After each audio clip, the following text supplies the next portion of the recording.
Olá, meus amigos! Hoje é dia de civil no SES.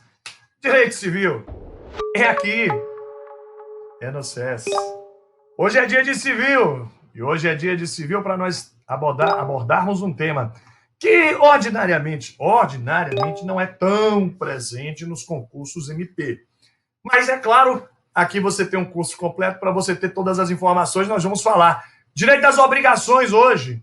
Nosso tema de hoje é de direito das obrigações. Claro que nós vamos aqui, tanto hoje quanto na próxima aula, nós vamos tentar sintetizar e tentar aqui correr atrás daqueles temas que se mostram mais frequentes no campo do direito obrigacional nos concursos do MP. Então, por isso eu, hoje aqui no SES, tá legal? Então, nós vamos falar sobre direito das obrigações e vamos falar sobre classificação, modalidades obrigacionais. Nós vamos fazer aqui uma análise de quais são aquelas obrigações mais frequentes, quais são aquelas modalidades que você encontra mais comumente nos concursos. E hoje é dia de civil e começa agora aqui no SES. Direito das obrigações, classificação das obrigações. Tá vendo? O Código Civil adota diferentes critérios classificatórios. E, claro, a partir de diferentes critérios classificatórios, nós vamos encontrar diferentes categorias, diferentes modalidades obrigacionais. Então, nós vamos encontrar obrigações solidárias, divisíveis, indivisíveis, de dar, fazer e não fazer, enfim. São diferentes critérios obrigacionais adotados pelo Código, encontrados, e a maior importância de chamar a atenção para os diferentes critérios classificatórios é saber que esses critérios não se eliminam, mas, diferentemente, se combinam. É a advertência que já era feita de há muito por Orlando Gomes. Então, de novo, para você se ligar no movimento, para você estar atento comigo aqui na sua tela, o mais importante é perceber que esses critérios não são eliminatórios. Um critério não elimina o outro. Não elimina. Ao contrário, esses critérios coexistem harmonicamente. E se um não elimina o outro, eles podem ser cumuláveis. Com isso, o panorama geral desses critérios classificatórios é que estes critérios não são excludentes, mas sim combinantes. Vamos lá? Esses critérios não são excludentes, mas sim combinantes. É com essa advertência que nós vamos, então, agora para os critérios do Código. E o primeiro deles, já na sua tela, é o critério da classificação das obrigações.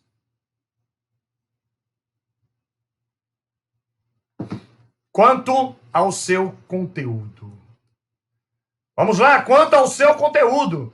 As obrigações podem ser de meio ou de resultado. Na tela, confira comigo quanto ao seu conteúdo. As obrigações podem ser de meio ou de resultado. Esse critério classificatório é um critério muito antigo. Pessoalmente, eu tenho até certas dúvidas quanto à razoabilidade desse critério. Eu nem sei se é um critério razoável falar das obrigações, se elas são de meio, de resultado, enfim. Mas o que eu quero chamar a sua atenção nesse ponto é que as obrigações de meio são as obrigações de resultado. Vamos falar primeiro das de resultado? Então, nas obrigações de resultado, olha elas aqui na sua tela, o devedor se vincula à obtenção de algo. A obtenção de um resultado, por assim dizer. Ou seja, nas obrigações de resultado, o devedor deve alcançar um objetivo. O devedor precisa alcançar e entregar esse objetivo, porque ele se vinculou à obtenção de um resultado específico. Nas obrigações de resultado, portanto, não interessa os meios usados pelo devedor, mas o objetivo a ser alcançado. É o exemplo da responsabilidade do transportador. Esse grande exemplo. O transportador se obriga a entregar uma coisa ou a levar uma pessoa para um determinado local. Então, ali está a obrigação de resultado. Somente se exonera o devedor se o resultado for alcançado. Aquele resultado contratado precisa ser alcançado para que o devedor se exonere. Dito de outro modo, se o devedor não alcançou o resultado ajustado, não houve adimplemento, não houve cumprimento da obrigação. Só haverá cumprimento se o objetivo for efetivamente alcançado. Essa é a obrigação de resultado. Falando da obrigação do transportador, ele tem que entregar a coisa ou levar a pessoa até o local ajustado. Beleza, beleza. Essa é a obrigação de resultado. Agora, no caso do transportador, tem a cláusula de incolumidade. Não esquece disso. Artigos 734 do Código Civil, súmula 161 do Supremo, uma súmula bem antiga do Supremo, entendendo aí que a cláusula de incolumidade, ou seja, a responsabilidade do transportador é objetiva. A responsabilidade do transportador é objetiva. O transportador responde objetivamente, independentemente de culpa. Sabia disso? Exceto o transportador gratuito por cortesia, desinteressada. O transportador gratuito por cortesia, desinteressada. Sim, porque é possível ter um transporte gratuito, desinteressado. O exemplo da carona, né? A carona. Aí você diz, peraí, Cristiano, depende do tipo de carona. Não é nada disso. O interesse jurídico, aqui é interesse jurídico. Não é esse que você tá pensando. Então, esse transporte gratuito, por cortesia, desinteressado, seria responsabilidade subjetiva. Mas se o transporte é gratuito, mas é interessado, a responsabilidade se mantém objetiva. Se mantém. Tem um exemplo muito interessante aqui em Salvador. Aqui em Salvador, os shopping centers, eles mantêm micro-ônibus, van, veículos que vão até os hotéis, pegam os turistas e levam gratuitamente para o shopping. É um transporte gratuito, mas é, visivelmente, interessado. Em se tratando de transporte gratuito interessado, a responsabilidade se mantém objetiva. Ela só será subjetiva se for transporte gratuito desinteressado e é nula qualquer cláusula de exclusão de responsabilidade do transportador, exatamente porque ele assume a obrigação de resultado transportar com incolumidade. Um outro exemplo de obrigação de resultado é a obrigação do dentista em tratamento estético ortodôntico. Está aqui o entendimento do STJ na sua tela, RESP 1238746 Mato Grosso do Sul, anotou? A responsabilidade assumida pelo dentista em tratamento estético ortodôntico, obrigação também de resultado, entendimento do STJ. Se na obrigação de resultado o devedor se vincula à obtenção de um objetivo, a alcançar um objetivo, certo e determinado sob pena de inadimplemento. Sob pena de inadimplemento. E aí presume-se a sua culpa. Se o resultado não advier, presume-se a culpa do devedor, porque ele se vinculou ao resultado. Pois bem, já nas obrigações de meio, não. Aí o devedor não se vincula ao resultado. Nas obrigações de meio, o devedor se assume o dever de atuar, de envidar os seus esforços para alcançar um resultado. Ou seja, ele não assume o resultado em si. Ele se compromete a ser cuidadoso, diligente e empregar os meios necessários para que o resultado advenha. Sem dúvida, é o exemplo da obrigação do advogado. Está aqui na tela, inclusive, o entendimento do STJ. A obrigação do advogado é de meio, não é de resultado. Também é do médico. Como regra geral, a responsabilidade do médico é uma obrigação de meio. O médico e o advogado não se vinculam ao resultado, não garantem que aquela pessoa vai ganhar causa ou vai se curar. Claro que se for cirurgia plástica estética, não a corretiva, né? Cirurgia plástica estética, aí tem uma certa controvérsia e a maioria entende que a obrigação do cirurgião plástico estético é a obrigação de resultado. Muito bem. Para mim, esse critério classificatório se mostra envelhecido, porque é muito mais importante do que discutir se a obrigação é de meio ou de resultado. Qual é o efeito prático disso? Se a obrigação é de resultado e houve inadimplemento, presume-se a culpa do devedor. Se a obrigação é de meio, a culpa precisa ser provada. Essa é a diferença prática, mas, para mim, muito mais importante do que essa discussão é a aplicação da boa-fé objetiva. Então, para mim, muito mais importante do que dizer, olha, na obrigação de meio, a culpa precisa ser provada. Na obrigação de resultado, a culpa é presumida. Mas, nos dois casos, só haverá responsabilidade objetiva nos casos previstos em lei, lógico, né? Nas duas hipóteses, seja a obrigação de meio ou de resultado, a responsabilidade somente será objetiva nos casos previstos em lei. Tudo bem. Mas, insisto, muito mais importante do que isso é falar da boa-fé objetiva. O cirurgião plástico estético que deu ao paciente todas as informações, ele aplicou corretamente as técnicas e as descobertas da ciência e deu ao paciente as informações que o paciente precisava. Claro que esse cirurgião plástico estético cumpriu sua obrigação, lógico. Obrigação cumprida. Então, nesse caso, a boa-fé objetiva, e é o que entende o STJ, passa a ser um critério muito mais relevante. A boa-fé objetiva termina surgindo como um critério decisivo para a compreensão da obrigação de meio e da obrigação de resultado. Muito mais importante do que dizer se há ou não presunção de culpa é invocar a boa-fé objetiva. De todo modo, existe uma terceira categoria pouco explorada, muito pouco explorada. São as obrigações de garantia. É um terceiro gênero. A obrigação pode ser de meio, a obrigação pode ser de resultado, a obrigação pode ser de garantia. Você deve estar pensando, peraí, Cristiano, o que é uma obrigação de garantia? É quando o devedor assume a responsabilidade, é quando o devedor se vincula a, atenção, eliminar os riscos de um negócio jurídico alheio. É o devedor assumindo a obrigação de eliminar os riscos de um negócio jurídico alheio.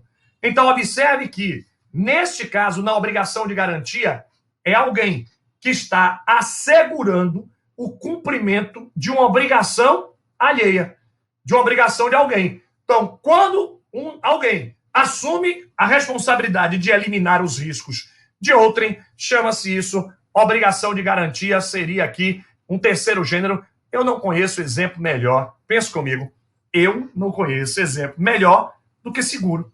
Contrato de seguro, né? O seguro de automóvel, por exemplo, um seguro residencial, a seguradora está assumindo a obrigação de eliminar os riscos suportados pelo segurado. Terceiro aí, que não são os riscos que ela gerou, mas são os riscos suportados pelo segurado. Também enxergo como exemplo real de obrigação de garantia, a evicção e os vícios redibitórios. A evicção e os vícios redibitórios, para mim, são exemplos contundentes, exemplos muito claros de obrigação de garantia. Na evicção e nos vícios redibitórios, o vendedor assume responsabilidades de eliminar riscos do comprador, tanto na evicção quanto nos vícios redibitórios. O que eu quero lhe mostrar, portanto, é que, enxergando a grosso modo as obrigações de garantia, haverá obrigação de garantia sempre que o devedor assume a obrigação de eliminar riscos causados por terceiros. Obrigação de resultado. O devedor assume o compromisso de atender um objetivo. Se esse objetivo não advier, presume-se sua culpa. Obrigação de meio. O devedor não assume o resultado, mas sim a diligência, o cuidado de empregar os meios necessários para que aquele resultado advenha. Se o resultado não advier, não haverá culpa presumida, essa culpa deve ser provada. E aí, uma vez mais, eu lhe lembro, muito mais importante do que se classificar dessa maneira é aplicar a boa-fé objetiva e tentar solucionar a responsabilidade do devedor em cada caso. Nesse caso, ele atuou com boa-fé, nesse outro ele não atuou, e assim, sucessivamente, é o que me parece mais producente para uma boa classificação das obrigações. E aí, mais uma vez, eu digo, basta lembrar do exemplo da responsabilidade civil do médico cirurgião plástico. É obrigação de resultado, sim, mas como é que a gente vai dizer? Se a pessoa acha que o seu nariz não ficou bonito, acha que sua orelha não ficou bonita, não. Ele empregou as técnicas corretas, ele fez as advertências, disse quais são os produtos que não podem ser ingeridos, então ele cumpriu a obrigação. Ele cumpriu a obrigação. E, finalmente, as obrigações de garantia, que são aquelas pelas quais o devedor assume a obrigação de eliminar riscos causados por terceiros. Aqui, os três critérios classificatórios.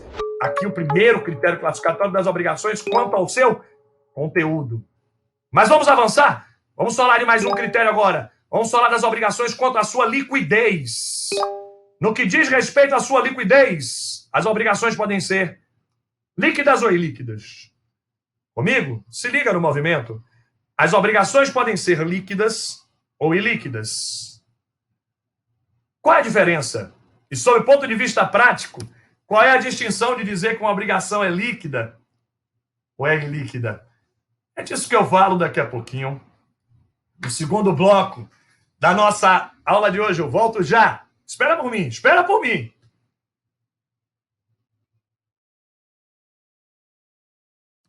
Estamos de volta. Você sabe que o nosso encontro de hoje é para falar sobre as modalidades obrigacionais, sobre a classificação das obrigações. Falamos das obrigações de resultado, de meio, de garantia. E agora vamos usar um outro critério. Vamos falar agora sim das obrigações quanto à sua liquidez. E no que diz respeito à sua liquidez, as obrigações podem ser líquidas ou ilíquidas. E a diferença é simples. As obrigações líquidas são aquelas que têm acertamento. A liquidez diz respeito ao acertamento da obrigação. Portanto, é uma obrigação que está absolutamente acertada quanto à sua existência, objeto e quantidade. Existência, objeto e quantidade. Tem-se convicção, certeza quanto à sua existência, qualidade, quantidade, extensão, valor. Então, aqui é o exemplo da obrigação de pagar 10 mil reais, 100 mil reais, 500 mil reais. A obrigação de pagar uma determinada quantia é uma obrigação líquida. Atenção, na estrutura do Código de Processo Civil de 2015, as sentenças que condenam em obrigações de dar dinheiro devem ser, preferencialmente, líquidas. Vamos de novo. Na estrutura do CPC de 2015, as sentenças que proferem condenações para pagamento de dinheiro devem ser preferencialmente líquidas. Você não pode esquecer, esse é um dado relevantíssimo. Já as obrigações ilíquidas são aquelas que exigem ainda o acertamento. Então, são obrigações indeterminadas quanto ao seu valor ou conteúdo, não quanto à sua existência. São obrigações indeterminadas quanto ao seu valor, o conteúdo. E aí, quanto ao seu valor ou conteúdo, existe ainda uma dúvida, uma incerteza. E esta incerteza exige uma quantificação. Atenção, para que uma obrigação ilíquida seja exigida, executada judicialmente, ela precisa de prévio acertamento. Isso porque, no processo de execução ou cumprimento de sentença, tanto faz, no processo de execução ou cumprimento de sentença, exige-se que a obrigação seja líquida, certa e exigível. É pressuposto da execução ou cumprimento de sentença que a dívida seja líquida, certa e exigível. Dessa maneira, dessa forma, em se tratando de uma obrigação que precisa ser líquida, certa e exigível, então você aprende comigo agora. Toda vez que a obrigação for ilíquida, e líquida vale dizer quando ela ainda precisa de acertamento quanto ao seu conteúdo ou quantidade, surge então a necessidade de procedimento de liquidação. Anota comigo, vai. Procedimento de liquidação. Este procedimento de liquidação é processo de conhecimento. Processo de conhecimento. Até porque nem pode ser processo de execução, porque para ser processo de execução a dívida precisa ser líquida, a obrigação precisa ser líquida. Então, é processo de conhecimento, e este processo de conhecimento, atenção comigo agora, vai justificar procedimento de liquidação. É o CPC nos artigos 524, 509, 510. Está na tela, hein? E esta liquidação é fundamental, até porque não se admite falência, compensação e arresto de dívidas ilíquidas. E também não se admite execução. Então, não se admite execução, falência e arresto de obrigações ilíquidas. Precisa primeiro liquidar. Procedimento de liquidação. Existem 3 diferentes formas para o procedimento de liquidação. E você vem comigo agora. Primeiro é a liquidação por cálculo aritmético. Cristiano, o que é a liquidação por cálculo aritmético? É aquela que gera o acertamento a partir de mera contabilidade. É o artigo 524 do CPC na tela comigo. Esse procedimento, 524, liquidação por cálculos aritméticos, é uma liquidação por mera contabilidade. O credor apresenta os cálculos e a dívida será liquidada. Um bom exemplo é a obrigação alimentícia. A obrigação de prestar alimentos. O pai não pagou os alimentos do filho. O filho vai executar o pai. E ele precisa fazer o quê? Cálculos aritméticos, apresentar. Meu pai não pagou tantos meses, o valor é tanto, juros, correção, está liquidada a dívida. Então, a liquidação da dívida por cálculos aritméticos é uma liquidação, atenção, meramente contábil. Meramente contábil. Já a liquidação por arbitramento, prevista no artigo 509, 510, 509, 510 CPC, é uma liquidação realizada por um perito, por um expert, um perito, um expert, alguém que vai ser nomeado pelo juiz para proceder ao acertamento, para proceder à liquidação. Aqui é o ótimo exemplo da indenização por demora na restituição de imóvel alugado. O locatário, o inquilino, não devolveu na data ajustada. E aí o juiz precisa agora fixar uma indenização para o locador. Como é que vai saber o valor médio de mercado naquela área, a valorização daquele imóvel, daquele prédio, etc.? Nomeia ali, por exemplo, um corretor de imóveis. E o corretor de imóveis é um expert naquela matéria. E assim, este expert, perito nomeado, vai auxiliar o juiz na liquidação por arbitramento. Um detalhe muito importante, não confunda liquidação por arbitramento com arbitramento judicial. Arbitramento judicial, principalmente quem vai fazer concurso para juiz. Quem faz concurso para juiz, arbitramento judicial é quando o próprio juiz arbitra. O próprio juiz arbitra o valor da obrigação. Exemplo, dano moral. A indenização por dano moral é arbitrada pelo juiz. Ali é arbitramento judicial, não é liquidação por arbitramento, se ligue demais no movimento. E, finalmente, a liquidação por artigos. Você deve estar pensando, Cristiano, o que é isso? Liquidação por artigos é o 509, inciso 2 do Código de Processo. 509, inciso 2 do Código de Processo, é quando há necessidade de prova de fato novo. Aqui é o maravilhoso exemplo do taxista. Imagine uma pessoa que bateu no taxista e agora precisa indenizá-lo. Tem os danos emergentes, cálculo aritmético, quanto é que custa a lanterna, quanto é que custa o para-brisa, enfim, as peças que foram danificadas. Mas, além do dano emergente, na colisão com o taxista, tem a indenização dos dias que ele ficou parado, dos dias que ele ficou sem rodar, são os lucros cessantes. E aí interessa, por exemplo, se era aqui em Salvador, se era o mês do carnaval. No mês do carnaval tem muitos turistas durante o verão, então o taxista roda mais. Mas se era no mês não tão concorrido, agosto, setembro, ele roda menos. E aí interessa tudo isso? Então tem de provar o fato novo. Tem de provar quantos dias aquele carro ficou parado, qual era o mês, etc. Essa é a liquidação por artigos. Sempre que há necessidade de elementos probatórios para o acertamento. E aí, a liquidação pode ser por cálculo, por arbitramento ou por artigos. Confira a tabela que eu preparei. Eu sempre estou usando tabelinha para lhe ajudar. Mas eu quero seu feedback, quero saber se você gosta das tabelinhas, tá? Me avisa. Liquidação por cálculo. Por cálculo. Mera apresentação da planilha contábil. Exemplo da pensão alimentícia. Liquidação por arbitramento, o juiz nomeia um expert, um perito, ou o próprio juiz se sente habilitado para tanto. Mas aí arbitramento judicial, você percebe, arbitramento judicial é outra coisa. Liquidação por arbitramento é quando ele manda produzir prova e julga na sequência, são coisas bem diferentes. E, finalmente, a liquidação por artigos quando há necessidade de prova de fatos novos. Necessidade de provar fatos novos. Eu acho que você não esquece nunca mais, né? É o exemplo do taxista, da colisão no taxista, a necessidade da prova de fatos novos. Aqui você falou comigo das obrigações líquidas e ilíquidas. Próximo critério classificatório das obrigações, quanto ao momento do cumprimento. E quanto ao momento do cumprimento, as obrigações comportam dois critérios. Comigo, atenção agora. Quanto ao momento em que a obrigação deve ser cumprida.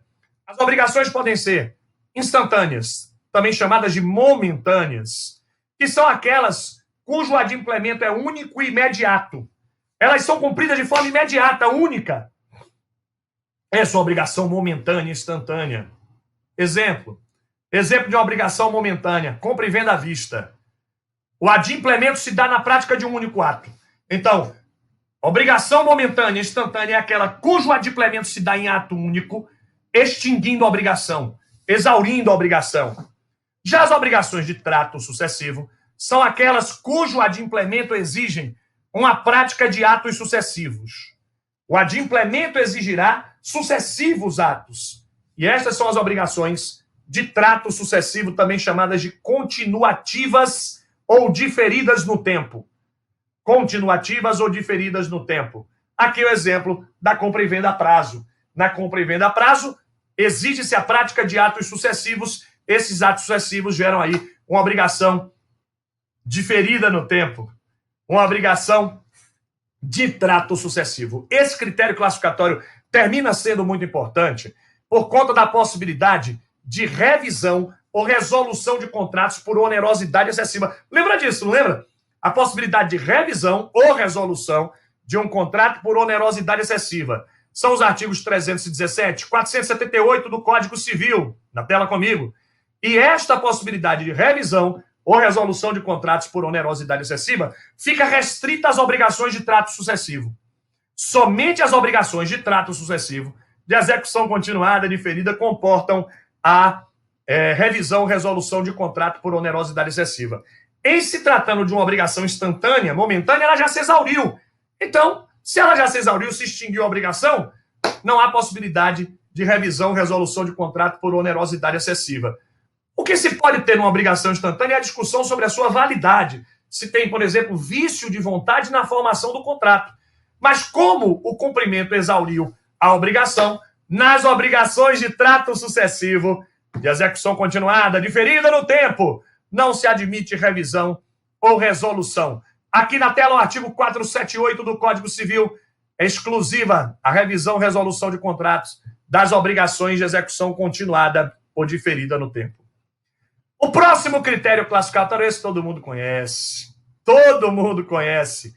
É a classificação das obrigações quanto à dependência. No que diz respeito à dependência, isso é fácil demais. Quer ver? Aqui as obrigações podem ser principais ou acessórias. As obrigações principais são aquelas que têm existência, validade e eficácia próprias. Existência, validade e eficácia próprias. As obrigações principais, elas não se submetem à existência de nenhuma outra. De nenhuma outra. A obrigação principal é aquela que existe por si mesma. Claro, já as obrigações acessórias são aquelas cuja existência, validade e eficácia dependem de outra. Dependem de uma outra obrigação. Elas estão subordinadas juridicamente. Um exemplo didático para você nunca esquecer. A obrigação do locatário e do fiador locatício. As obrigações do locatário, pagar o aluguel, pagar a taxa de condomínio, pagar as taxas extras. A obrigação, as obrigações do locatário são principais, elas decorrem da própria locação. A própria locação impõe consequências para obrigações para o locatário. Só que junto com o contrato de locação tem um contrato de fiança. As obrigações do fiador são acessórias.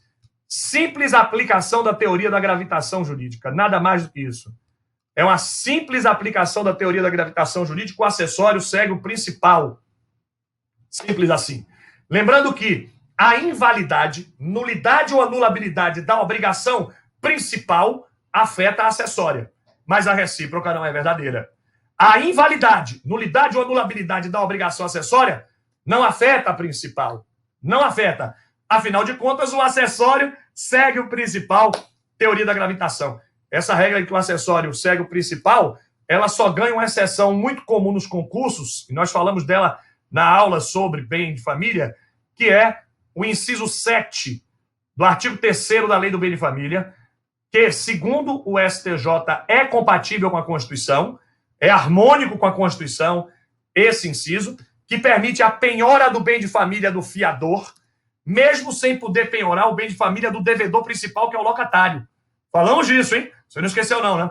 A possibilidade de penhora do bem de família do fiador locatício residencial. Isso só vale para fiança residencial. Se a fiança é comercial, aí não pode penhorar o imóvel do fiador locatício. Somente na fiança residencial. Aí é possível penhorar o imóvel do fiador, mesmo não podendo, mesmo não sendo possível penhorar o imóvel do devedor principal. Viola aí a teoria da gravitação, mas é o entendimento do STJ. Vamos para o próximo critério classificatório. Nós vamos falar agora quanto à pluralidade de objetos. Vamos classificar as obrigações quanto à pluralidade de objetos. As obrigações podem ser cumulativas, alternativas ou facultativas, mas isso nós vamos abordar daqui a pouquinho. No próximo bloco, eu volto já.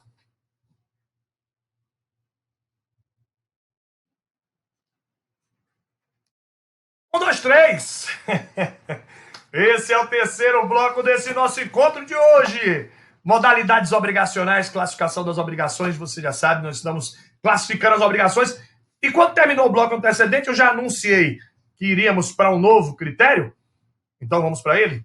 A aula de hoje está aí. Classificação das obrigações, modalidades obrigacionais. E agora?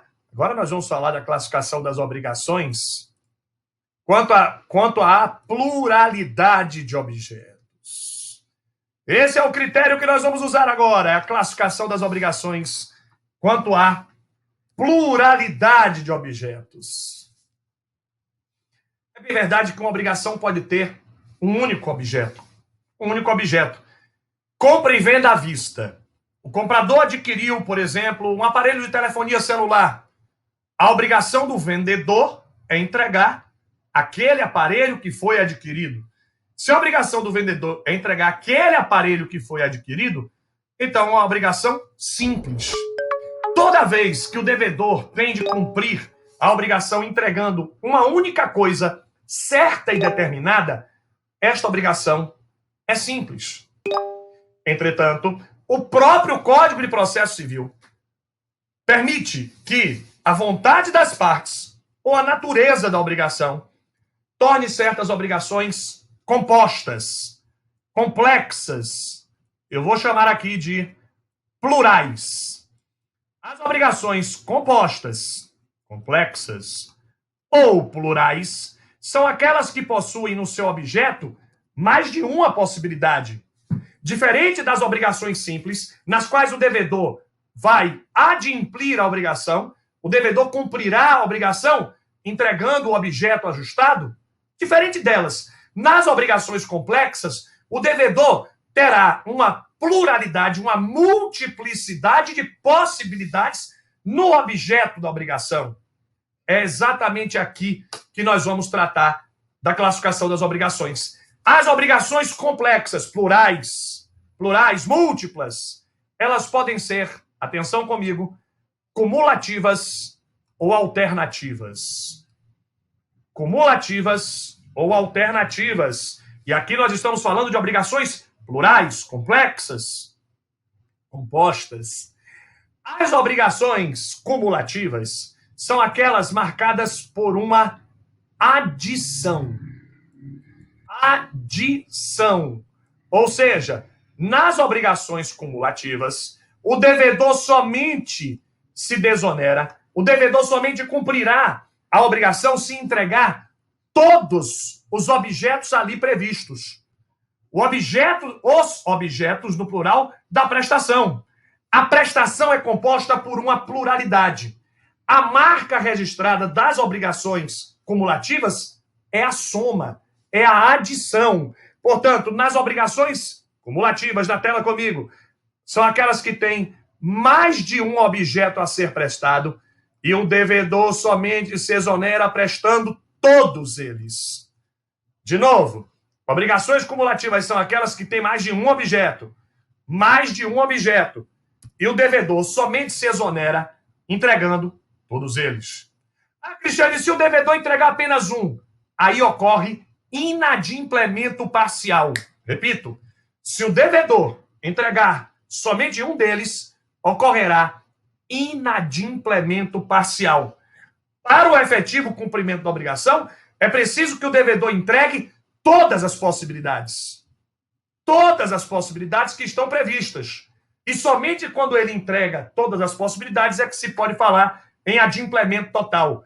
O adimplemento total depende do cumprimento da entrega de todas as possibilidades previstas na prestação. Sempre que eu falo das obrigações cumulativas, vem à minha mente um exemplo que para mim é muito didático. Quem faz concurso MP, então, vai saber de trás para frente. Obrigação alimentícia. O Código Civil permite que o juiz fixe a obrigação alimentícia em dinheiro. Quando a obrigação alimentícia é em dinheiro, ela se chama pensão alimentícia. E o Código permite que a obrigação alimentícia seja uma parte em dinheiro e uma parte in natura. Por exemplo, o papai que paga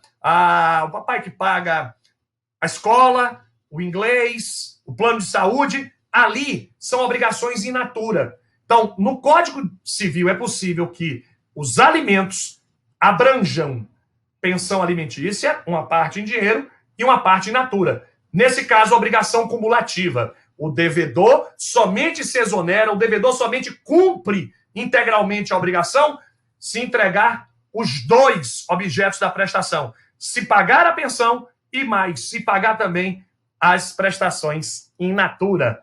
No exemplo da obrigação alimentícia in natura e em dinheiro, você enxerga uma obrigação cumulativa. Bem diferente das obrigações cumulativas, nas obrigações alternativas, a marca característica não é a adição, mas sim a escolha. A escolha. Porque as obrigações alternativas, elas viabilizam uma escolha de um dos objetos. Dentre dois ou mais, um deles servirá para o cumprimento da obrigação. Repito, dentre dois ou mais, o cumprimento de um deles será suficiente, será bastante para o adimplemento. Nesse caso, claro, surge uma questão natural. Se as obrigações alternativas, alternatividade, olha, nas obrigações cumulativas, definindo a obrigação cumulativa com uma palavra, com a letra E. Nas obrigações cumulativas, o devedor deve isto e aquilo. Já nas obrigações alternativas, ele deve isto ou aquilo. Vou repetir. Nas obrigações cumulativas, ele deve isto e aquilo. Nas obrigações alternativas, ele deve isto ou aquilo. E a marca registrada das obrigações alternativas é a escolha. E aí surge uma questão de a quem cabe escolher? A quem cabe escolher nessas obrigações alternativas isso ou aquilo? É o artigo 252, pegue o código para riscar. Nas obrigações alternativas, a escolha caberá ao devedor no silêncio das partes. Na verdade, então, nós podemos dizer, a escolha caberá àquele indicado no negócio jurídico. O próprio negócio jurídico indicará aquela pessoa a quem cabe a escolha. Se o negócio nada disser, se o negócio for silente, aí sim a escolha caberá ao devedor. Então, a escolha recai sobre o devedor subsidiariamente, residualmente, se o negócio nada disser. Aliás, lembrar que o próprio Código Civil chama a atenção de que, quando se tratar de prestações periódicas, em se tratando de obrigações periódicas, a faculdade de opção de escolha se renova. Outra coisa, esse direito de escolha que, no silêncio das partes, recai sobre o devedor, esse direito de escolha é direito potestativo. Tá ligado no movimento? O direito de escolha que, no silêncio das partes, recai sobre o devedor é potestativo. Vale dizer, ele pode escolher qualquer das prestações possíveis. O devedor pode escolher qualquer delas. Ele não está obrigado a escolher a de menor valor, a de valor médio, nada disso. Há uma liberdade de escolha da prestação pelo devedor. Há uma liberdade de escolha, não estando ele submetido ao valor médio ou ao menor valor da prestação. Aliás, as partes podem também, eu disse, olha, o direito de escolha do devedor se as partes não estipularam de forma diversa. As partes podem estipular também que o direito de escolha caberá a um terceiro. Sim, que o direito de escolha pode ser conferido a um terceiro. Nada impede que se indique um terceiro para que proceda. Esse terceiro aí será uma espécie de representante das partes, não é árbitro, né? Não é árbitro porque não tem conflito. Então aí é uma espécie de representante das partes, esse terceiro a quem competirá a escolha. Esta escolha tem um nomezinho, concentração do débito ou concentração da dívida. E a partir dali, a obrigação se torna singular. A obrigação se torna singular. Então, a partir do momento em que houve a escolha, deixa de ser uma obrigação plural, deixa de ser uma obrigação alternativa, passa a ser uma obrigação simples a partir da escolha. Aqui o exemplo de alguém que assume uma obrigação. Uma pessoa colidiu com outra, bateu no automóvel, acidente automobilístico, deu perda total. E aí quem causou o acidente diz assim, olha, eu vou lhe dar um carro novo ou o dinheiro respectivo. Um carro novo ou um dinheiro respectivo. Se eles não disseram a quem cabe escolher, caberá ao devedor escolher nesse negócio jurídico, nesse acordo que se faz aí da entrega do dinheiro ou do carro correspondente. Não esqueça, a partir do momento da escolha, essa obrigação se torna simples. Se torna simples. E uma vez se tornando simples, a partir da escolha, significa, se aquela coisa escolhida perecer sem culpa, extingue-se a obrigação. Porque a partir dali se tornou obrigação simples. Então, ocorrendo o perecimento sem culpa das partes da coisa escolhida, extingue-se a obrigação. Peraí, Cristiano, e se a coisa pereceu sem culpa, extingue? E se a coisa pereceu por culpa? Aí, se a coisa pereceu por culpa, o culpado responde pelas perdas e danos. O culpado responde pelas perdas e danos. Isso se o perecimento ocorreu depois da escolha. Ah, Cristiano, e se o perecimento de uma das prestações possíveis ocorreu antes da escolha? Pereceu antes da escolha. E agora? Bom, se tinham duas prestações possíveis e uma delas pereceu sem culpa antes da escolha, a obrigação se tornou simples. Claro, a obrigação se torna simples. Se pereceu sem culpa antes da escolha. Se pereceu por culpa antes da escolha, aí depende de a quem compete a escolha. Se a escolha competir a quem atuou culposamente, não vai mudar nada, ele escolhe a outra parte. Mas se a escolha competir a outra parte, aí ela optará entre escolher a coisa que sobrou, que remanesceu, ou converter em perdas e danos. Será uma opção daquele a quem compete a escolha. Atenção, se a pessoa a quem compete a escolha não realizá-la no prazo assinalado, então caberá uma ação. Essa ação está prevista no artigo 800 do CPC. É uma ação promovida pela outra parte, pela contraparte, para forçar a pessoa a quem compete a escolha, sabendo que no silêncio das partes é o devedor, a promover essa escolha no prazo de 10 dias. Se a escolha não for promovida no prazo de 10 dias, a opção é transferida para a outra parte. Se a escolha não for promovida no prazo de 10 dias, depois da citação, aí a escolha será transferida para a parte contrária, convenhamos, tem toda a lógica do mundo. E, claro, independente de a quem competir a escolha, realizada ela, aplica-se a irretratabilidade. Irretratabilidade. Uma vez feita a escolha, ela é irretratável. No Brasil, o Código Civil faz referência somente às obrigações cumulativas e alternativas, disjuntivas, como obrigações plurais. Mas a autonomia privada no campo obrigacional vem do artigo 425. A autonomia privada que emana do artigo 425. Permite que as partes estabeleçam negócios não tipificados expressamente em lei. Então, é possível às partes estabelecerem também obrigações facultativas. Ao invés de chamar de facultativas, até para que isso não cause nenhuma confusão com as alternativas, eu prefiro chamar de obrigações com faculdade de solução. Então, ao invés de chamar de facultativas, prefiro com faculdade de solução. E o que seriam essas obrigações facultativas ou, repito, com faculdade de solução? São aquelas obrigações simples, portanto, não é uma obrigação plural, não é uma obrigação múltipla, nela não existem duas prestações possíveis ou mais, só uma. Mas que, para facilitar o cumprimento pelo devedor, com a intenção de viabilizar o cumprimento pelo devedor, o contrato prevê, o negócio prevê uma prestação em stand-by. Ou seja, uma possibilidade extraordinária e eu repito, prevista em contrato. Esta possibilidade somente se torna viável por conta da disposição negocial. O contrato permite ao devedor se exonerar da obrigação, entregando coisa diversa.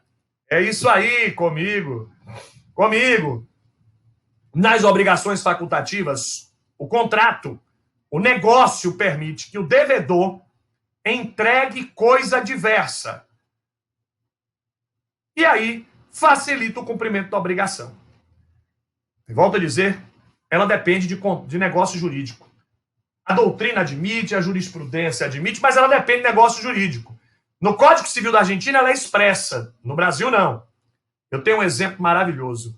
São os contratos de seguro de automóvel. Seguro de veículo automotor. Então, nos contratos de seguro de automóvel, muitas vezes, há uma previsão dizendo o seguinte: a seguradora deverá restituir ao segurado o valor do imóvel roubado, subtraído, né? Ou então do imóvel que deu perda total. Se deu perda total, a seguradora deve devolver o valor. Mas, preferindo, ela pode lhe entregar um carro de igual gênero, de igual ano. Então, a cláusula do contrato permite à seguradora escolher, na hipótese de perda total, a indenização pelo valor ou stand-by. Stand-by. Pensa assim, se a seguradora quiser, ela pode entregar uma coisa diversa. Se ela quiser. Mas não é ou. Por quê? Porque o credor, ele não pode exigir um carro, ele só pode exigir o dinheiro. Se a seguradora quiser, então a cláusula é para ela pode entregar um carro novo. Ah, Cristiano, mas aí o carro pereceu por culpa da seguradora. O carro pereceu por culpa da seguradora. O credor pode exigir o carro? Não. Não. É a seguradora que, querendo, pode entregá-lo. O credor só pode exigir a prestação contratada. No meu exemplo, dinheiro. Então, o credor só pode exigir aquela prestação ajustada, mas o devedor, querendo, pode entregar coisa diversa. Mas o credor só pode exigir judicialmente aquele objeto contratado. Hora de mais um intervalo, né? Olha o reloginho aqui que me chama a atenção toda hora. Para o intervalo, hora do descanso. Um break, uma parada. Eu volto já.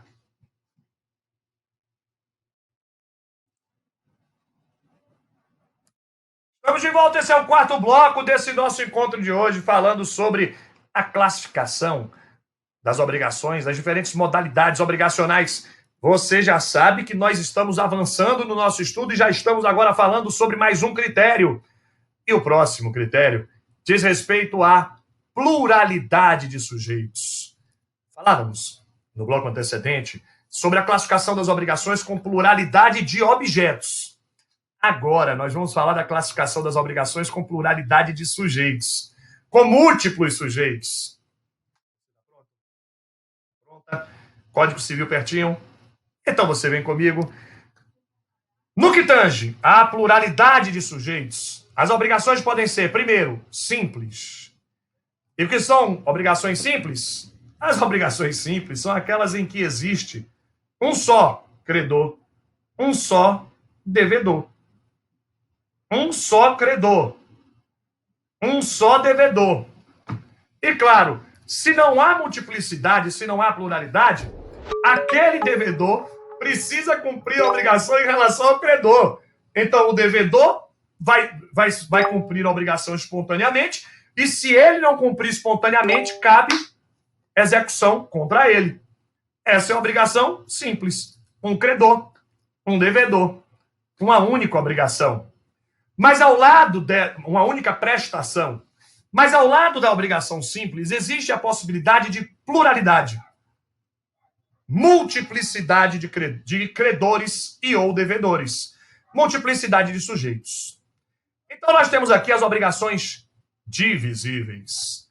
Aquelas obrigações divisíveis são aquelas em que há mais de um credor, mais de um devedor, mas o objeto da prestação admite fracionamento. É possível fracionar o objeto da prestação. Então, um exemplo, Cristiano, me dá um exemplo, Cristiano. de uma obrigação divisível? Obrigação de dar dinheiro. Numa obrigação de dar dinheiro, obrigação divisível, nós vamos enxergar claramente a divisibilidade. Na obrigação de dar dinheiro.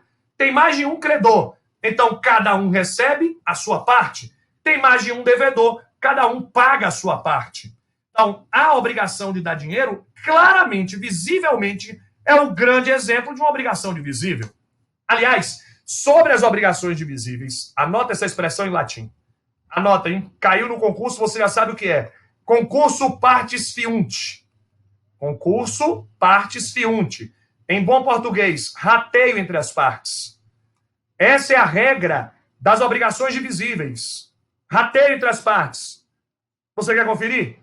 Na tela. É o artigo 257. A obrigação é divisível. Risca o código, vai!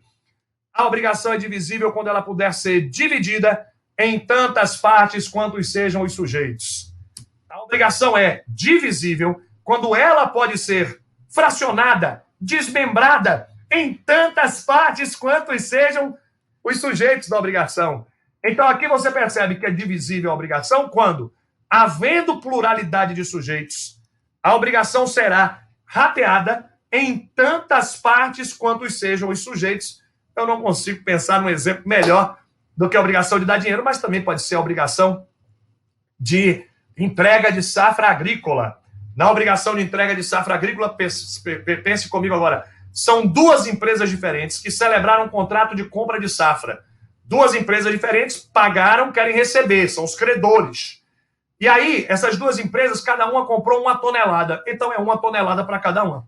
1 tonelada para cada uma. Obrigação de entrega de safra agrícola é obrigação divisível. Cada um dos credores vai ter o direito de exigir sua parte. Se forem duas empresas a entregar, cada uma das empresas pode ser demandada para entregar a sua parte. Obrigações divisíveis são obrigações fracionáveis. Mas ao lado das obrigações divisíveis, fracionáveis, surgem as indivisíveis. E as obrigações indivisíveis são aquelas nas quais existe uma pluralidade de sujeitos, mas a prestação não admite cindibilidade, fracionamento. A prestação não pode ser dividida, fracionada. Por isso que ela se chama indivisível. É o exemplo da obrigação da entrega de um apartamento. Não dá para entregar a sala para um e o quarto para o outro. É a obrigação da entrega de animais. Imagine o dono de um aras que compra um cavalo. A obrigação da entrega do cavalo é indivisível. Não dá para entregar o rabo do cavalo separado da cabeça e das patas. Não vai rolar aí no mais cavalo. Então, as obrigações indivisíveis são aquelas nas quais, havendo pluralidade de credores e ou devedores, a prestação não admite fracionamento. A prestação não pode ser fracionada entre eles. Essa é a obrigação indivisível.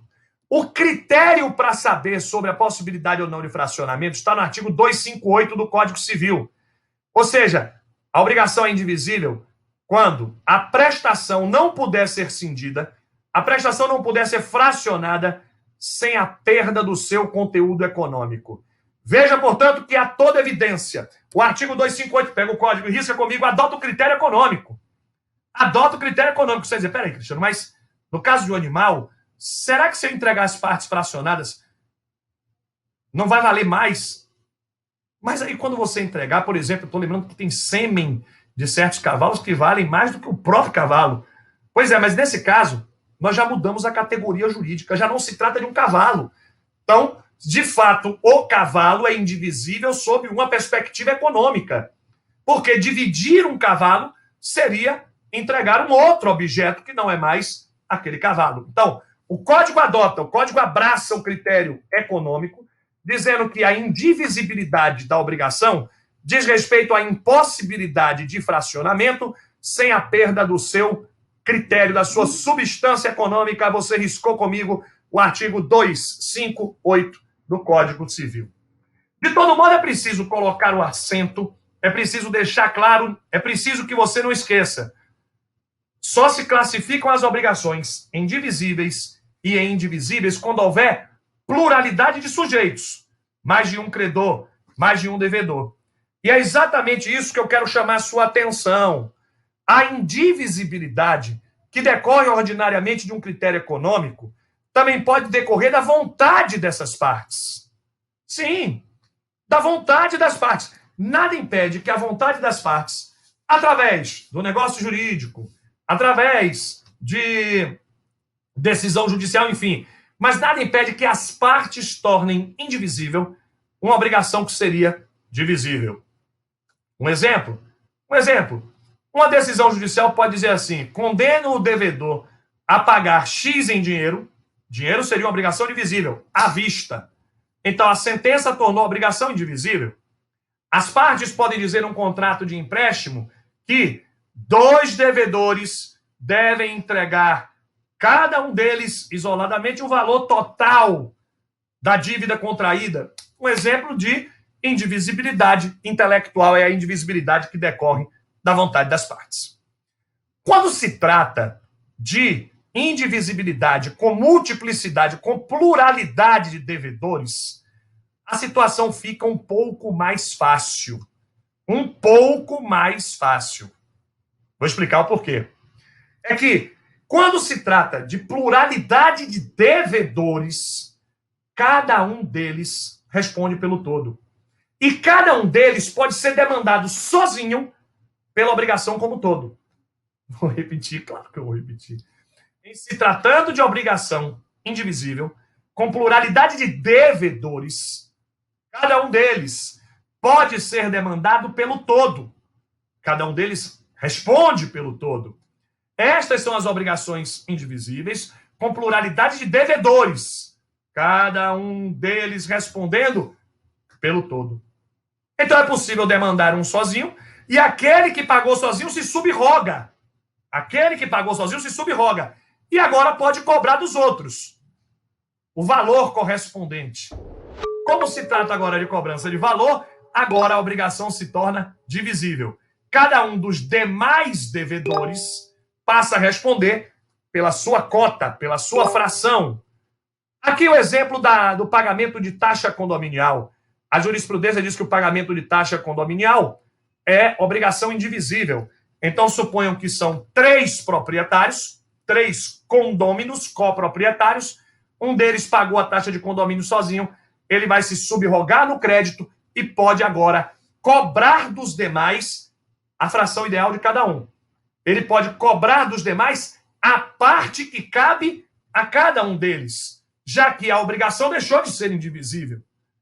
Porque esse regresso decorrente da subrogação é obrigação pecuniária, dá dinheiro. Então, esse regresso, obviamente, é obrigação divisível. Tá ligado, né?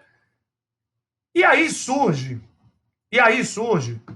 a obrigação indivisível com pluralidade de credores. Olha a diferença agora. Obrigação indivisível com pluralidade de credores. Nesse caso, como a prestação não admite fracionamento, cada um dos credores tem o direito de exigir o todo. Cada um dos credores, dos co-credores, olha a expressão correta, né? Cada um dos co-credores pode exigir integralmente a coisa do devedor.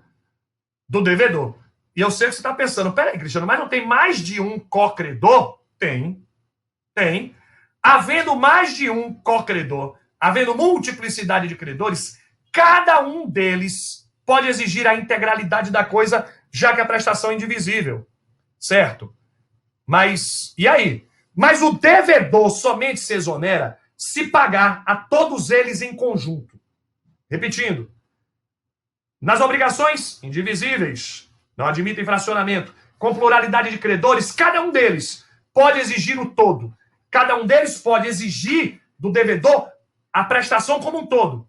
Mas ele, devedor, somente se exonera se entregar a coisa a todos conjuntamente. A todos.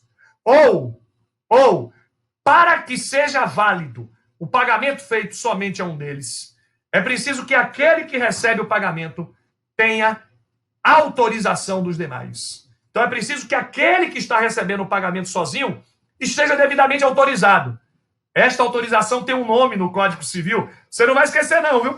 Você não vai esquecer, não. Esse nome é caução de ratificação. Está na tela comigo para você anotar. Caução de ratificação. É como o Código chama a autorização dada pelos demais cocredores para que um deles receba sozinho. Observe que se um cocredor receber sozinho, sem a caução de ratificação dos demais, aplica-se o velho ditado que diz que quem paga mal, paga duas vezes. Haverá, portanto, pagamento errôneo sem quitar a obrigação. É o entendimento do STJ. Na sua tela é o RESP 868, 556, Mato Grosso do Sul. Quem paga mal, paga duas vezes. E, portanto, na obrigação indivisível, com pluralidade de credores, se o devedor pagou a um deles sozinho, sem a autorização dos demais, sem a chamada caução de ratificação dos demais, pagou errôneo, pagou mal, vai ter de pagar duas vezes nessa hipótese. Até porque, nesse caso, ele fica obrigado, sim, a ressarcir os demais, porque pagou erroneamente e os demais não tinham dado autorização. Se há autorização para que um deles receba sozinho, aí a obrigação se extingue. Aí o devedor pode pagar a um deles e a obrigação se extingue. Nesse caso, aquele que recebeu sozinho vai se subrogar no crédito e vai ter que devolver as partes dos demais. Aquele que recebeu sozinho assume a obrigação de ressarcir, de reparar o dano dos demais, entregando a cada um sua respectiva cota. E é lógico que, nesse caso, esse reembolso se dará em dinheiro. Então, aquele que recebeu a coisa como um todo sozinho, ressarcirá aos demais em dinheiro, tornando essa obrigação divisível. Olha, falando dessas obrigações indivisíveis, com pluralidade de credores, obrigação indivisível, pluralidade de credores. Não esqueça, o devedor só se exonera se pagar todos juntos, ou para pagar um deles é preciso autorização, que é a caução de ratificação. Mas olha só, olha o que diz o 261 do Código Civil. Pega o código, vem riscar comigo. Eu quero você riscando o código. Se só um dos cocredores receber a prestação por inteiro, a cada um dos outros cabe o direito de exigir a diferença em dinheiro. Por isso que eu disse que, se o pagamento é feito a um só, validamente, portanto, com a caução de ratificação, a obrigação se torna divisível. Divisível. E um outro detalhe interessante diz respeito à remissão, ao perdão. É o 262 do código. Seu código está na sua mão? Pega o código. Estou aqui do seu ladinho, pega o código para riscar agora. E você riscando comigo. Se um dos cocredores remitir significa perdoar. Remitir significa perdoar. Risca o código. Se um dos cocredores perdoar a dívida, a obrigação não ficará extinta em relação aos demais. Não ficará. Então, suponham que são 3 cocredores e só um perdoou. Os demais continuam podendo exigir? Continuam. Afinal de contas, a coisa é indivisível. Entrega de um cavalo. São três ruralistas que compraram um cavalo. Um deles perdoou, disse: eu não quero mais não, está perdoado o devedor, não precisa me entregar mais. Aí os outros 2 podem exigir? Podem. Quanto custa o cavalo? 300 mil.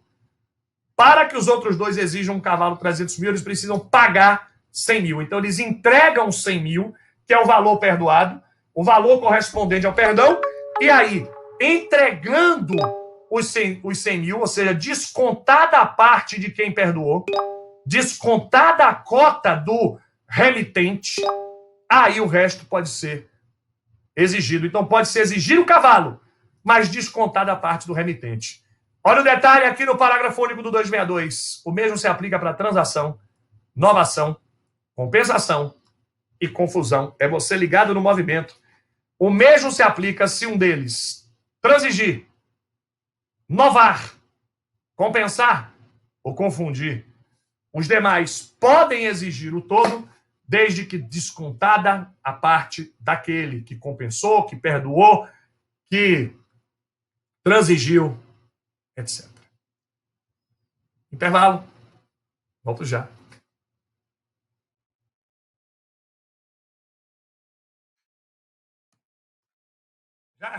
Já é o quinto bloco, vai passando rápido. Vai passando rápido porque é muita informação, muita coisa. Vamos juntos! Classificação das obrigações. E agora nós vamos falar da classificação das obrigações sobre o critério importantíssimo. Chegou a hora de falar das obrigações solidárias. Observe que nós falávamos no bloco antecedente, nós falávamos no bloco anterior, da classificação das obrigações quanto à pluralidade de sujeitos. E aí eu disse que as obrigações podem ser simples, divisíveis ou indivisíveis. As divisíveis e as indivisíveis sempre levando em conta a pluralidade de sujeitos. 2 ou mais credores, 2 ou mais devedores. Agora nós vamos falar de uma categoria especial de obrigações. Aqui, nós também estamos partindo da mesma premissa das obrigações divisíveis e indivisíveis, nas quais existe pluralidade de credores. Pluralidade de credores com ou sem a possibilidade de fracionamento. Se não tem a possibilidade de fracionamento do objeto da prestação, é indivisível. Se tem a possibilidade, é divisível. Lembrando que a perda do objeto sem culpa sempre gera extinção da obrigação. Sempre. Sempre. Mesmo nas obrigações indivisíveis. Mesmo em se tratando de obrigação indivisível, a perda do objeto sem culpa extingue a obrigação. Se a perda do objeto foi por culpa, aí, atenção, isso é a perda do objeto, o cavalo, né? Aquela obrigação de entregar o cavalo. Se ele pereceu por culpa de um deles apenas, de um deles, aí converte-se em indenização, obrigação divisível, cada um passa a responder pela sua cota em relação ao valor da coisa, e só o culpado responde pelas perdas e danos. Cada um responde pela sua fração, pela sua cota à parte, e as perdas e danos serão cobradas todas do culpado, daquele que atuou culposamente para a perda. Essas são as obrigações indivisíveis. E aí o que marca a obrigação indivisível é a natureza do objeto da prestação, pelo critério econômico. As obrigações solidárias são totalmente diferentes. A solidariedade gera uma massa única de sujeitos, credores e ou devedores. Ou seja, nas obrigações solidárias também existe uma multiplicidade de credores. Existe uma multiplicidade, uma pluralidade de credores e ou devedores de sujeitos, mas não caracterizada pela natureza do objeto da prestação, mas sim, por se formar uma massa única. É uma qualidade que une, entrelaça todos eles. A solidariedade é em razão da qualidade dos sujeitos, credores e ou devedores. A solidariedade, portanto, é intuito persone, personalíssima, e por isso que ela forma um bloco único de credores e ou devedores, uma massa única fundada na confiança. São múltiplos sujeitos, credores e ou devedores, que podem exigir a coisa como um todo ou pagar, responder pela coisa como um todo. E cada um se vincula ao todo porque cada um confia no outro. Forma-se, então, a solidariedade baseada na fidúcia, na confiança. Claro que você quer saber, peraí, Cristiano, mas qual é a diferença entre obrigação solidária e obrigação indivisível? A indivisibilidade vem da natureza do objeto da prestação, que não pode ser fracionado, dividido, sem a perda do critério econômico. Artigo 258 do Código Civil. A solidariedade vem da lei ou da vontade das partes. Você e eu agora juntos, cadê o código? 265 do Código Civil. 265, risco o código. A solidariedade não se presume. Ela decorre da lei ou da vontade das partes, portanto, ela não admite interpretação ampliativa. A solidariedade não se presume, repito, decorre da lei ou da vontade das partes e não admite interpretação ampliativa, nem por analogia. Então, somente é a obrigação solidária aquela que decorreu da lei ou da vontade das partes, fundada na confiança existente entre eles. Aqui não é a natureza do objeto, mas a vontade das partes, a confiança que entrelaça elas. Não havendo previsão de lei, nem disposição contratual, a obrigação naturalmente é não solidária. É o exemplo das obrigações alimentícias. As obrigações de prestar pensão alimentícia, você que vai fazer concurso para promotor, né? Se vai fazer concurso para promotor, você tem que conhecer bem a obrigação alimentícia. A obrigação de prestar alimentos é não solidária. Se tiver mais de um devedor, por exemplo, os avós, quando devem pensão alimentícia, a obrigação não é solidária entre eles. Curiosidade, em quem vai fazer promotor, tá ligado? Só existe um caso no Brasil de obrigação alimentícia solidária. Só um. Só um. São os alimentos em favor de idosos. É o artigo 12 do Estatuto do Idoso. Artigo 12 do Estatuto do Idoso, a única hipótese no Brasil de obrigação alimentícia solidária são os alimentos devidos em favor dos idosos. Artigo 12 do Estatuto do Idoso, isso cai muito nos concursos de promotor. É a única hipótese de obrigação solidária alimentícia em favor dos idosos quando o idoso é credor. Se o idoso é devedor, aí a obrigação não é solidária. A solidariedade não admite interpretação ampliativa. Submete-se sempre à interpretação restritiva. Esse é o entendimento do STJ. A solidariedade sempre submetida à interpretação restritiva. E olha, um detalhe interessante é que a obrigação solidária permite tratamento diverso dos sujeitos. Então, é possível, sim, o artigo 266 para você anotar comigo. A obrigação pode ser solidária pura e simples para um sujeito e condicional a termo para o outro. 266, cadê o código? Risca. É possível um tratamento diferenciado entre os sujeitos nas obrigações solidárias. E a obrigação pode ser pura e simples para um, condicional a termo para o outro, perfeitamente. Isso porque a solidariedade, ela só se manifesta nas relações externas. Só. Ela não se manifesta nas relações entre os sujeitos. Entre eles, a solidariedade é irrelevante. O que interessa é a solidariedade em relação a terceiros. Tá ligado? Tá ligado? Tá ligado? Então, falando das obrigações solidárias, atenção, nós vamos ter de falar agora das obrigações solidárias, formando uma massa única. Lembre, se a obrigação é solidária, os sujeitos múltiplos vão formar uma massa única. E a solidariedade pode ser ativa ou passiva. Pode ser uma solidariedade com pluralidade de credores ou com pluralidade de devedores. Se a solidariedade é ativa, pluralidade, portanto, de credores, multiplicidade de credores. Aqui é o exemplo da conta conjunta, né? O casal que tem conta conjunta tem ali um limite de cheque especial, então você pode ir tirando dinheiro da conta, vai tirando qualquer um deles. Na multiplicidade de credores, qualquer dos credores pode exigir o pagamento integral. Integral. E o devedor, para o devedor é irrelevante se ele pagou para um, para o outro, o pagamento feito a qualquer dos cocredores solidários extingue a obrigação. Diferente do que acontece nas obrigações indivisíveis. Nas obrigações indivisíveis, o devedor somente se exonera quando paga a todos os credores conjuntamente. A todos conjuntamente.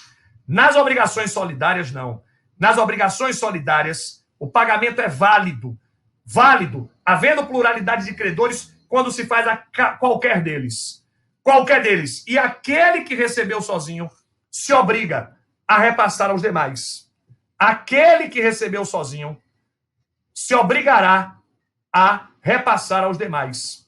Então, nesse caso, independentemente de autorização dos demais, independente da chamada caução de ratificação, cada devedor se exonera pagando integralmente a qualquer um dos cocredores solidários.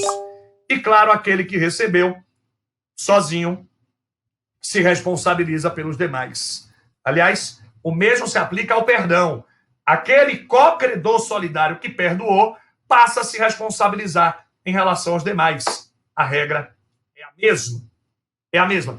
Pessoalmente, eu adiro à crítica feita pelo professor Caio Mário da Silva Pereira às obrigações solidárias com pluralidade de credores. Caio Mário diz assim, na prática, ela é ilógica, porque o mandato resolveria muito melhor, já que o mandato... Imagine, eu e você somos cocredores solidários. Eu vou lá e recebo sozinho. Não repasso nada para você. Você continua frustrado no seu crédito. Porque agora, ao invés de cobrar do devedor, você cobra de mim. Então, o Caio Mário diz assim, melhor do que a solidariedade ativa é o mandato. Porque aí, eu dou um mandato para você, ou você me dá um mandato com limites. E isso poderia atender muito mais os interesses das partes. Bom, de todo modo, processualmente falando, se um co-credor solidário tem o direito de receber o todo, tem o direito também de cobrar o todo em juízo. E aí, é muito importante, isso cai muito em concurso. Olha, 267 do Código Civil. Cada co-credor solidário pode exigir o todo, pode exigir a prestação inteira, e o devedor se exonera pagando independente de autorização. Independente de autorização. Esse é o co-credor solidário. E aí, e cada co-credor solidário pode entrar com ação também? Pode. Cada um dos co-credores solidários pode entrar com ação para exigir o pagamento no todo. Aí a pegadinha agora. Se o pedido for julgado procedente, os efeitos da sentença alcançam os demais. Os efeitos da sentença se estendem aos demais. Se o pedido for julgado improcedente, restringe-se ao próprio devedor. Na tela comigo agora, confira 274 do Código Civil. Se um dos co-credores solidários ajuizar uma ação de cobrança, podendo cobrar o valor como um todo, se o julgamento for favorável, estendem-se os efeitos e alcançam os demais se beneficiam. Se o julgamento for desfavorável, improcedente, restringe-se ao próprio credor que ajuizou a ação e os demais podem ajuizar a sua ação. É uma técnica de coisa julgada chamada de coisa julgada secundum eventum litis, em bom português, de acordo com o resultado da lide. Está na tela para você riscar. É uma coisa julgada secundum eventum litis, ou seja, de acordo com o resultado da lide. Se o pedido é procedente, maximiza, amplia os efeitos da coisa julgada. Se o pedido é improcedente, restringe-se a quem promoveu a ação. Isso é a solidariedade ativa. Já na solidariedade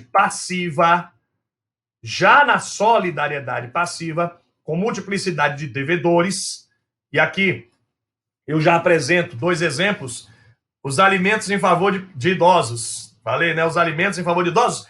E o parágrafo único do artigo 7º do CDC. MP você tem que saber. Pega aí o CDC, parágrafo único do artigo 7º, é a solidariedade entre todos que participam da relação de consumo.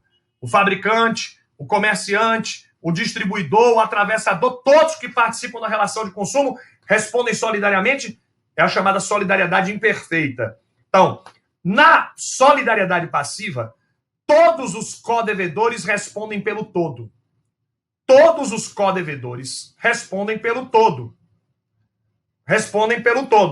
Cada um, inclusive, pode ser demandado sozinho e responder pelo todo. Cada um pode ser demandado sozinho e responder pelo todo. Porque todos os devedores se comprometem ao pagamento na integralidade. O credor nas obrigações solidárias com pluralidade de devedores, na solidariedade passiva, o credor escolhe se ele vai cobrar de um, de alguns ou de todos. O credor escolhe, jus variandi. É o direito de variar, o direito de escolher. O credor escolhe se ele vai cobrar de um, de alguns ou de todos. O que ele não pode, diz o STJ, é abusar do direito. E aí o STJ dá um exemplo. Ele não pode ajuizar uma ação de cobrança contra um aqui, uma ação de cobrança contra outro lá em outra comarca. Aí é abuso. Entende o STJ? Se o credor não abusar, ele pode cobrar de um, de alguns ou de todos. De um, de alguns ou de todos. Ah, Cristiano, e se ele quiser cobrar de alguns ou de todos, esse litisconsórcio é necessário ou facultativo? Facultativo. Litisconsórcio facultativo, caso ele queira cobrar de alguns ou de todos. Agora, o artigo 130 do CPC retira com uma mão a vantagem que o Código Civil deu com a outra. Qual é a vantagem que o Código Civil deu para o credor? Ele pode cobrar de um, de alguns ou de todos, jus variandi. 130 do Código de Processo. Se ele cobrar de um só devedor, aquele co-devedor solidário demandado sozinho pode chamar ao processo os demais. É um instituto denominado chamamento ao processo. Artigo 130 do CPC.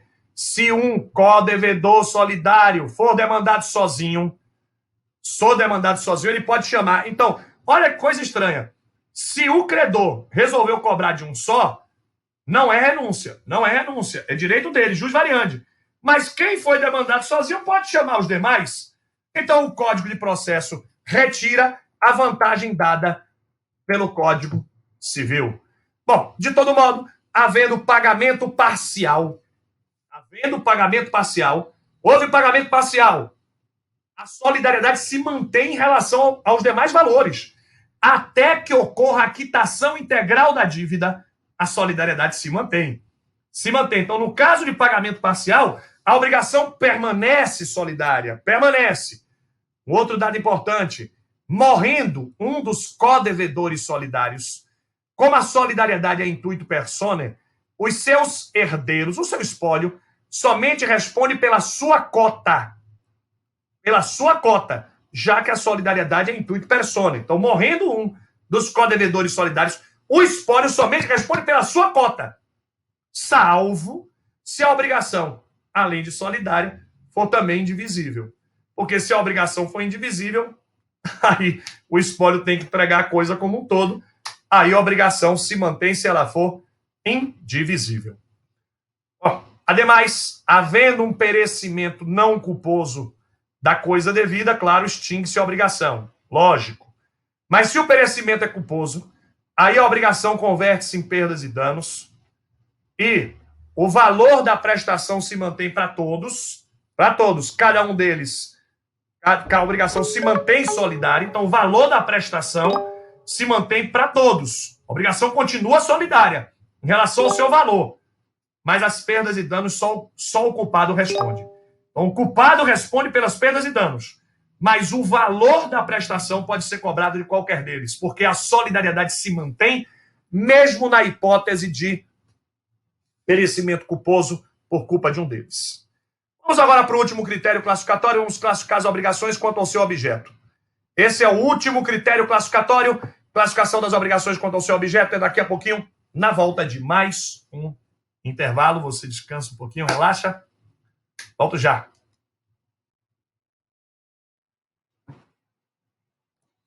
Um, dois, três, quatro, cinco, seis. Esse é o sexto bloco desse nosso encontro riquíssimo e cheio de informações sobre modalidade das obrigações. Claro, eu fui escolhendo aqueles temas que são mais afeitos, mais corriqueiros nos certames do MP. E agora nós vamos falar do objeto da obrigação, completando o nosso estudo. Concluindo o nosso estudo. Então agora nós vamos falar da classificação das obrigações quanto ao seu objeto e a famosa classificação das obrigações em dar, fazer e não fazer. É disso que nós vamos falar a partir de agora. Começamos pelas obrigações de não fazer, que são as chamadas obrigações negativas.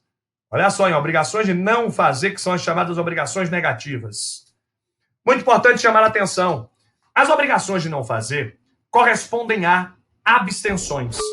Caracteriza a sua obrigação de não fazer quando o devedor se compromete a não praticar um determinado ato que lhe seria lícito. Quando o devedor se compromete a não praticar um determinado ato que lhe seria lícito.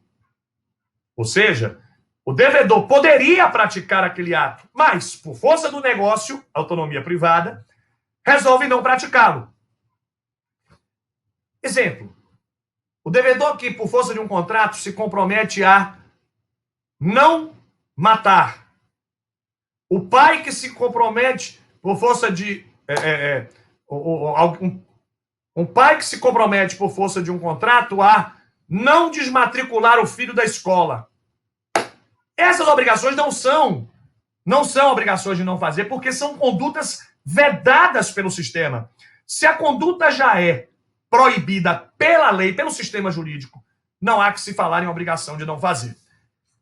As obrigações de não fazer são somente correspondentes àquelas condutas que seriam lícitas, se não fosse a vontade das partes assumida em um negócio jurídico.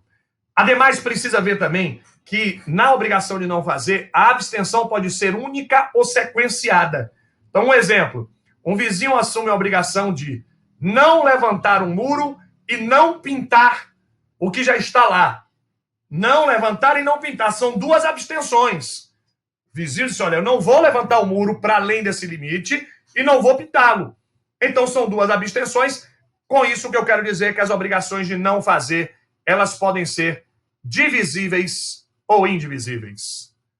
As obrigações de não fazer, as obrigações negativas, são divisíveis ou indivisíveis, a depender do número de abstenções ao qual se tenha obrigado o devedor.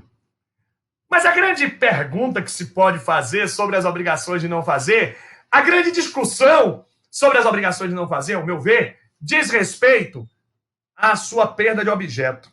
Olha só, se porventura aquela abstenção se tornou impossível, extingue-se a obrigação. Cadê o código? Você vai riscar comigo, olha eu aqui do seu lado, hein? Já estou aqui do seu ladinho, artigo 250, pega o código, risca comigo. Artigo 250, se aquela abstenção se tornou impossível, exemplo, a lei impõe aquela obrigação ao devedor. Por algum motivo, a lei impõe a ele, devedor, a prática daquele ato.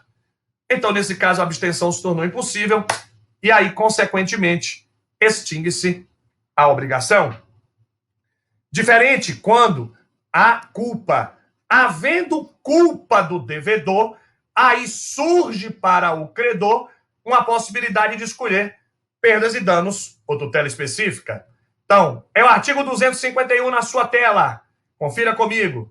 Se a abstenção foi violada por ato voluntário, espontâneo do devedor, o credor escolherá entre tutela específica e perdas e danos. Então, caberá ao credor dizer se ele quer tutela específica, se ele quer uma providência para abstenção ou se quer perdas e danos. Mas o que me chama a atenção, e eu acho que pode cair em concurso, é o parágrafo único desse artigo 251. Comigo, na sua tela, parágrafo único do 251. É possível autotutela nas obrigações de não fazer. Autotutela. Você já sabe que a autotutela é excepcional, porque a regra geral é a de que o interessado vai ser protegido, tutelado pelo Poder Judiciário. As hipóteses de autotutela são raríssimas. Você está diante de um caso de autotutela autorizado por lei. É o parágrafo único do 251. O credor pode, de mãos próprias, se autotutelar, independente de autorização judicial. Quando você olha isso no concurso, no marco não, independente de autorização judicial, mas a proposição é verdadeira. Eu até sublinhei, para você não ter dúvidas. Independente de autorização judicial, é possível autotutela pelo credor. Exceção. E como toda exceção, deve ser interpretada restritivamente. Essa foi a obrigação de não fazer. Diferentemente, as obrigações de fazer correspondem a condutas humanas. Nas obrigações de fazer, o devedor assume o dever, o compromisso de preparar algo e entregar. Claro, né? Até porque se ele prepara, mas não entrega, é como se não tivesse preparado. Então, nas obrigações de fazer, a característica é diferente. Veja comigo. Nas obrigações de não fazer, a grande característica é uma abstenção. Uma abstenção de uma conduta que seria lícita. Seria possível ao devedor. Nas obrigações de fazer, o devedor assume o compromisso de preparar, elaborar algo e entregar ao credor. É o exemplo da obrigação do alfaiate, da costureira, de preparar um terno. Você compra ali um terno bonito para ir para uma formatura e o alfaiate diz, eu vou te entregar dia tal. Obrigação de fazer. Ele elabora e te entrega. Quando você contrata um bolo numa doceira, obrigação de fazer, prepara e entrega. E as obrigações de fazer, elas se dividem em duas, a depender do seu caráter personalíssimo. É que aquela conduta, ela pode ser feita pelo devedor ou por terceiros, por qualquer pessoa. E aí se chama obrigação de fazer fungível. Fungível no sentido de substituível. Entretanto, algumas obrigações de fazer só podem ser cumpridas pelo próprio devedor. São personalíssimas, intuito personae. E essas obrigações de fazer personalíssimas, intuito personae, ganham o nome de infungíveis. Um exemplo que é fatal e que você nunca mais esquece: a obrigação de pintar a parede e de pintar um quadro. A obrigação de pintar a parede, qualquer pessoa pode fazer em linha de princípio, né? Não sei que aquilo envolva uma técnica especial, mas se não, qualquer pessoa pode pintar. Um quadro, não. Então, as obrigações de fazer podem ser fungíveis ou infungíveis, a depender da possibilidade de substituição do devedor. Detalhe interessante que o enunciado 22 das jornadas, na tela comigo, e o entendimento do STJ é o agravo regimental no RESP 993-090 Rio Grande do Sul. Eu estou deixando na tela para você anotar, hein? Anota comigo. O entendimento do enunciado 22 das jornadas e o entendimento do STJ é no sentido de que tanto as obrigações de fazer fungíveis quanto as infungíveis admitem o uso de tutela específica. O credor pode usar tutela específica ou perdas e danos, o que bem entender. Então, o credor escolhe se ele quer executar aquela obrigação de fazer através de tutela específica ou através de perdas e danos. É o interesse dele, credor, quem indicará a opção entre a tutela específica e as perdas e danos para execução das obrigações de fazer fungíveis e infungíveis, tanto faz. Tanto faz. Muito bem. Sobre as obrigações de fazer, ainda um detalhe.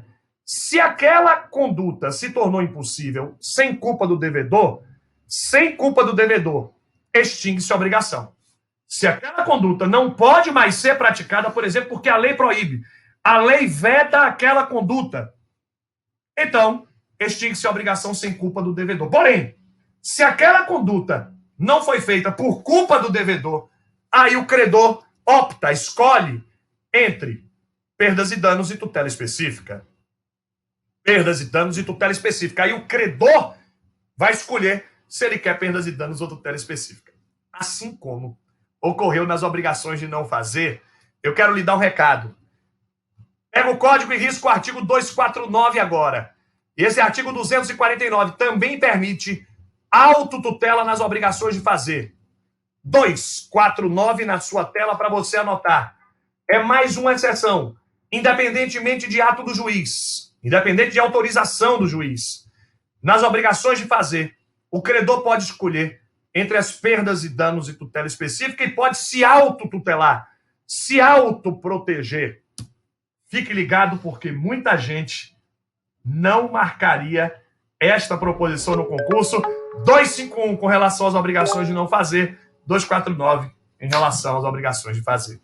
E, finalmente, completando o nosso estudo de hoje, as obrigações de dar.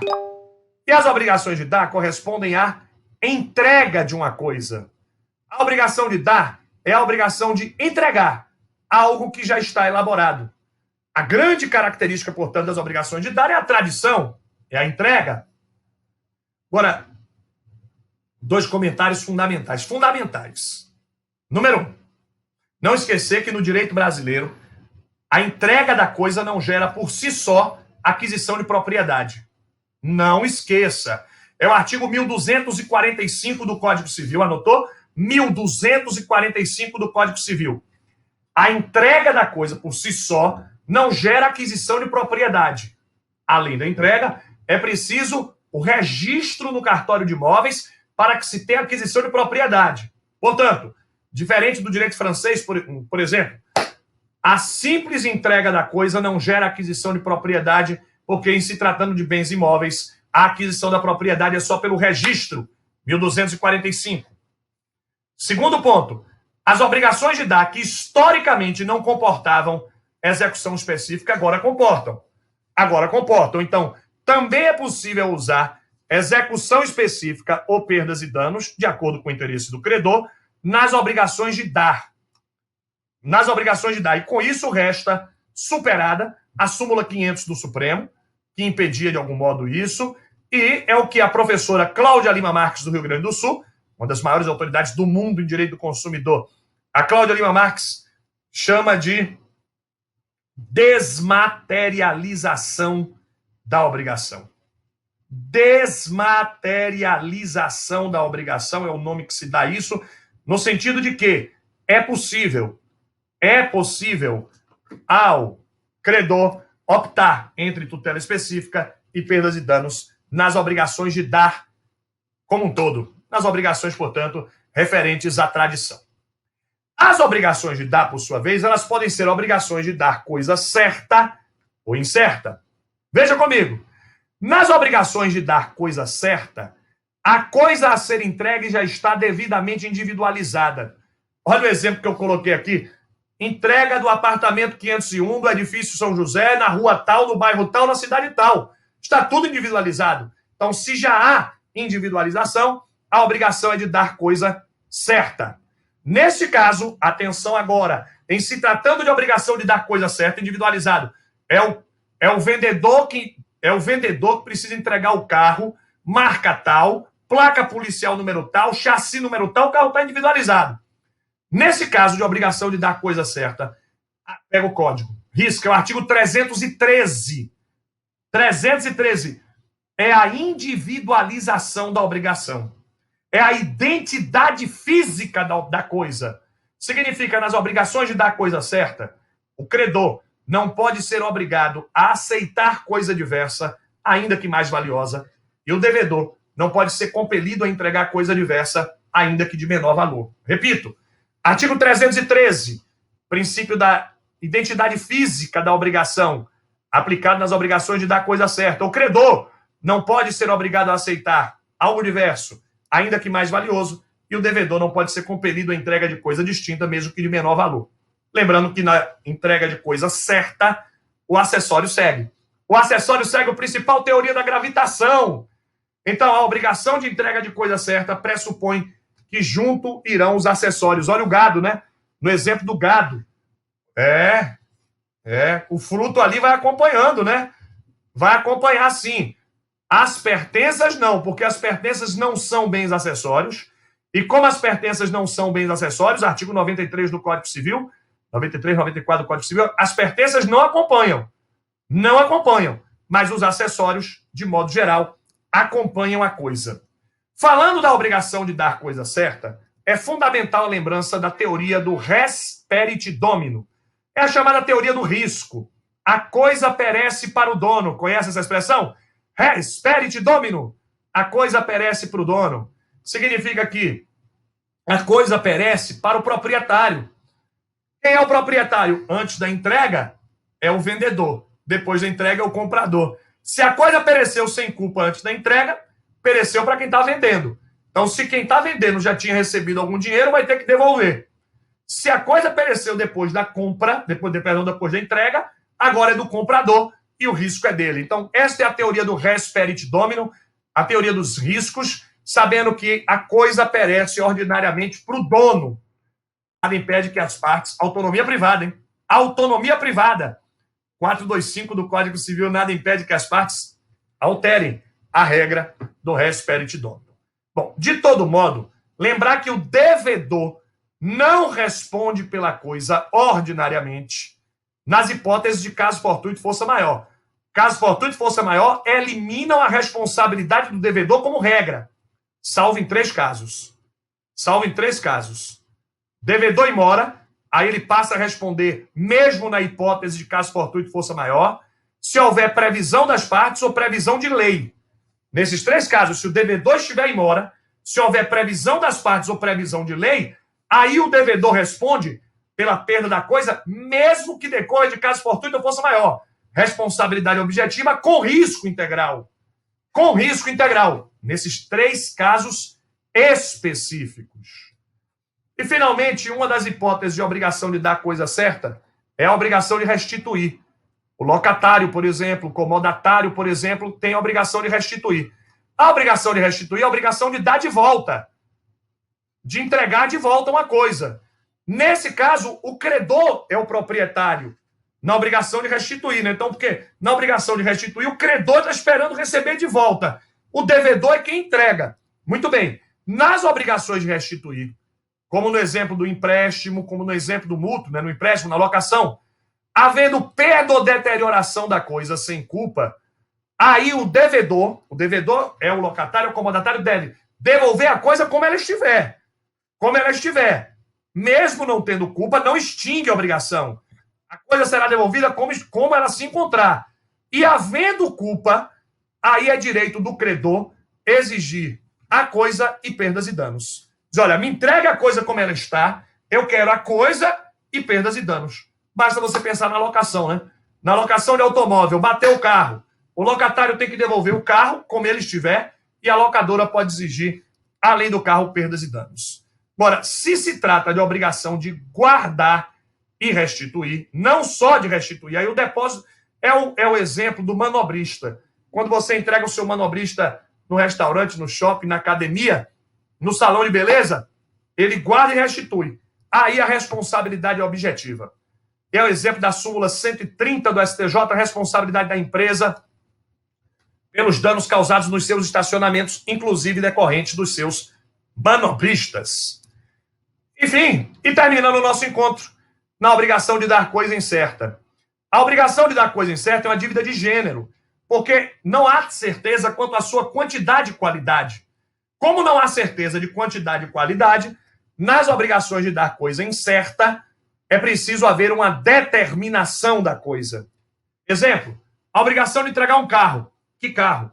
A obrigação de entregar um cavalo. Que cavalo? É cavalo de corrida? É um pangaré? O quê? Aí precisa especificar, concentrar a dívida. Aqui não se confunde com as obrigações alternativas. Nas obrigações alternativas existem duas diferentes prestações, duas diferentes possibilidades. Aqui existe uma só, mas ela é indeterminada. É um gênero que ainda não se tornou uma espécie. A quem compete a escolha, no silêncio das partes, se as partes nada disserem, ao devedor. A concentração será feita, a concentração da dívida pelo devedor. O devedor é quem deve escolher. É quem deve escolher, no silêncio das partes. Só que aqui ele não pode escolher qualquer coisa, não. Ele deve escolher pelo valor médio, como uma variação da boa-fé objetiva. É o artigo 244 do Código Civil. A escolha se fará pelo valor médio. Então ele não pode escolher nem a mais valiosa, nem a menos valiosa. E essa escolha é do credor no silêncio das partes. As partes podem dizer que é a escolha do devedor no silêncio das partes. As partes podem dizer que é do credor? Podem. Podem dizer que é um terceiro? Sem problema. Se a pessoa a quem compete escolher não o fizer, cabe ação judicial. É o entendimento do STJ. Cabe ação judicial se a pessoa a quem competir a escolha não o fizer. E, claro, feita a escolha e cientificada a parte contrária, pega o código para arriscar o 245, aí passam a incidir as regras da obrigação de dar coisa certa. Passam a incidir as regras da obrigação de dar coisa certa, feita a escolha e cientificada a parte contrária. Enquanto não for feita a escolha, é a obrigação de dar coisa incerta, não admite a teoria dos riscos. Por quê? Porque o gênero não perece. Como o gênero não perece, genus not perit, aqui, genus not perit, é o 246. Enquanto não houver a escolha, não pode se falar em perecimento da coisa. Tem toda a lógica do mundo. Último intervalo e a gente volta para o bloco das questões.